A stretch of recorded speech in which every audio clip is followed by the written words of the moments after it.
Well, just because Theresa May announced her resignation as Prime Minister of the United Kingdom does not mean the future of Brexit is any clearer. May's party now has to choose a new leader who will be tasked with getting the UK out of the European Union peacefully by October 31st or risk a hectic no-deal Brexit.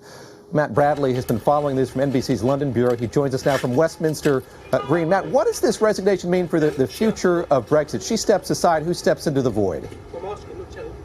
Well, David, every prediction I made about Brexit so far has been totally wrong, so I'm not going to do that to you. But I can say, as you mentioned, a lot of this hangs on who takes the Iron Throne, if you will, from Theresa May. And of course, remember that Theresa May was actually what they call here a Remainer. She wasn't ever in support of Brexit. She was quietly and not so vocally against Brexit, and still she was thrust in this position where she was charged with stewarding what so many people here consider to be one of the biggest foreign policy changes here in Britain ever since World War II. So what the good money is betting on now is that the next Prime Minister is probably going to be what they call the opposite of a Remainer, a Brexiteer.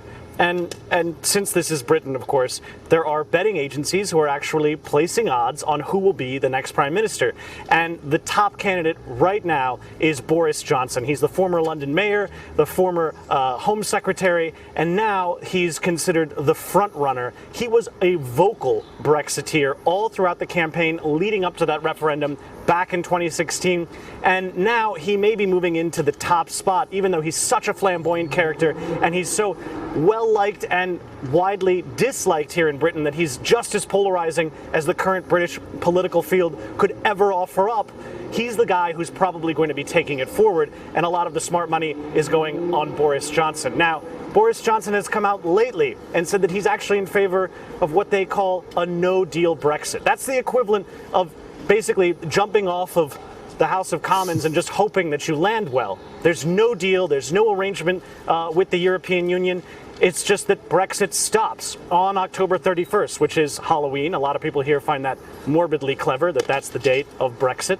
But it's going to be up to whoever is the next premier. We're going to know that in the next probably 4 to 6 weeks. But David, I really have no idea what's going to be happening next, and that's what a lot of people here in Britain are saying. David? Matt, always good to talk to you. Matt Bradley joining us from London. Hey, NBC News viewers, thanks for checking out our YouTube channel. Subscribe by clicking on that button down here and click on any of the videos over here to watch the latest interviews, show highlights, and digital exclusives. Thanks for watching.